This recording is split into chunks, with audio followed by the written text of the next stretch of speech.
Former Syracuse University ball boys told ESPN's Outside the Lines they were molested by associate head basketball coach Bernie Fine starting in the late 1970s and continuing into the 1990s. Police in the city of Syracuse said they have opened an investigation into the allegations, and in a statement Thursday night, Syracuse said it has placed Fine on administrative leave. One alleged victim, Bobby Davis, now 39, told Outside the Lines that Fine molested him beginning in 1984, shortly before Davis entered 7th grade. Davis, the team's ball boy for 6 years beginning in 1984, said the abuse occurred at Fine's home, at the Syracuse basketball facilities, and on road trips, including the 1987 Final Four. The second alleged victim, Mike Lang, now 45, is Davis's stepbrother and was also a ball boy for several years. He told Outside the Lines that Fine molested him starting when Lang was in 5th or 6th grade.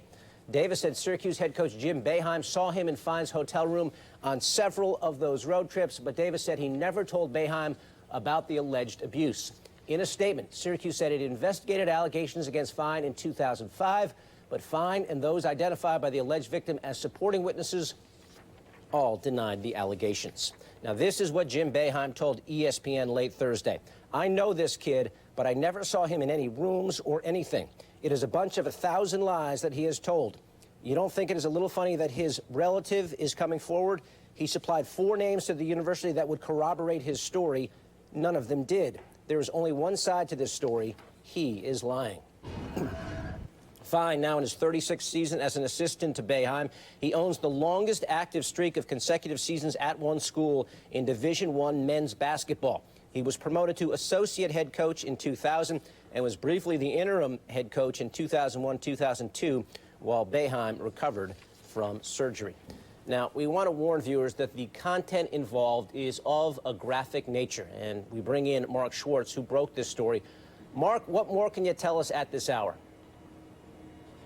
Well, David, as a boy growing up here in Syracuse and never knowing his real father, Bernie Fine was like a hero, a father figure. He was everything to Bobby Davis. He meant so much to Davis that Davis's friends thought he was important because he was always with Bernie Fine. He took him everywhere on recruiting trips to tournaments. He trusted Bernie Fine. He told me that Bernie Fine violated that trust. He said that Bernie Fine sexually molested him perhaps as much as 1,000 times over nearly a 16-year period. Probably when I was, 6th grade, 11, 10 years old, and he started trying to touch me and things like that, and I honestly, I don't even remember if I thought that was what was supposed to happen, I know I cringed up and didn't want it to happen, and I was very, like, what's going on, I just remember being disgusted in a sense, but that's when everything, when he started trying to touch me, my private. And if I resisted, which I did all the time, I just like, he would get more aggressive. I just remember feeling disgusted, like just laying in bed, like what am I doing? Like why is this happening? he would just always keep coming back. I'd always think it's not going to happen again. And if I did say, Bernie, I don't feel comfortable about that, I thought he would stop, but he would never stop. It would always keep coming. Even as I got older, and I said, Bernie, I don't mind coming over, I don't mind, doing things, but please, can we not do this anymore? And it didn't matter. He would just keep doing it. Like, it didn't matter what I said. Why didn't you tell someone? I honestly didn't think anyone would believe me. I mean, at first I was scared. I mean, as I was younger, I just held it in. And I was just terrified. I didn't know what to say. And then as I got a little bit older, I said, no one's going to believe me. I mean, they look at this guy like he's, doing all this good stuff for me. I was afraid no one's going to believe me. And also, I don't know, I felt disgusted, like you're ashamed of it, and you have this guilty conscience as like, maybe I let something happen, you're always thinking like, man, why did I let him do this, like, I mean, why didn't I really, really stop him, why did I let him go through this much, like, and you keep on thinking that, and you just keep on, wondering, like, if you got a problem, are you gay or something like that, and I don't know, it's just, and I don't know, I just think that that's why, I never really said anything, because I didn't want to, embarrass myself, and then if they didn't believe me and, you know, there's just so many thoughts. You know, I just felt like it was too late. You know, it's happened. You know, who's gonna believe me now? You know, and I let him do it hundreds of times. You know, so. Hundreds? Oh yeah, easily hundreds. I mean, it was just every day. You know, for I don't know how many. You know, since I was 11 to 27. I mean. 16 years? Yeah. He's taken you to the Final Four in New Orleans. He's taken you to Maui more than once. He put you on the bench and made you a ball boy for about 7 years.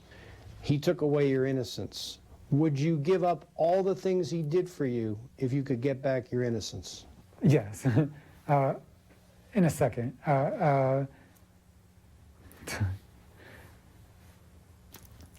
Yes, I wouldn't want to. No, now I wouldn't want any of that. I mean, like, and not feel the pain and just the disgusting feeling that I felt, you know, like around him and all those times. I mean,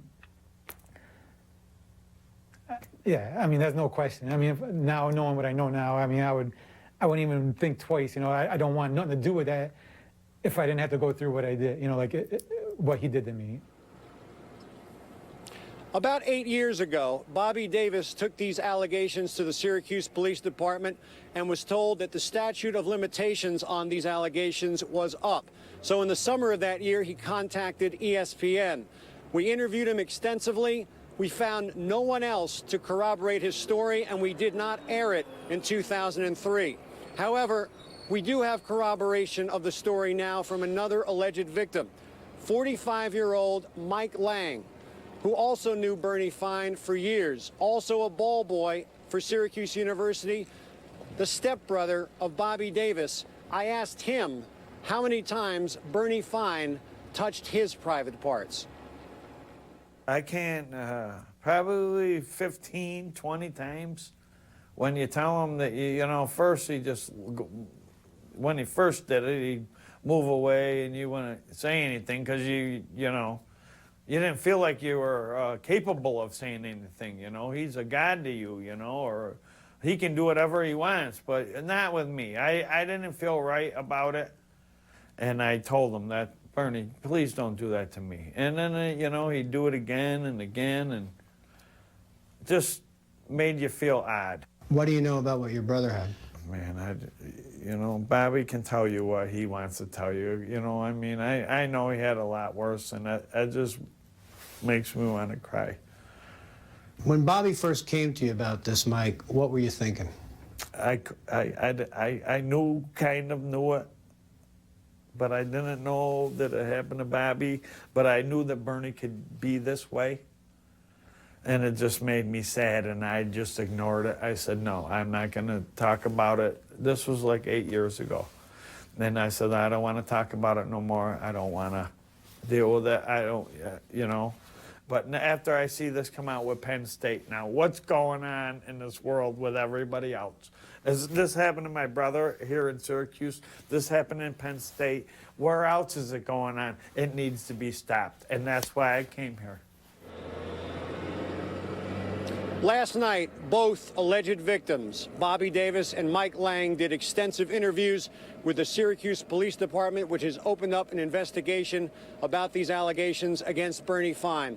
David, I spoke to Bobby Davis for countless hours on the phone, on camera in 2003, and the same here in 2011. His accounts of this alleged abuse are remarkably consistent and identical 8 years apart. Back to you. Mark Schwartz with the very latest on another disturbing allegation involving a coach at a major college sports program.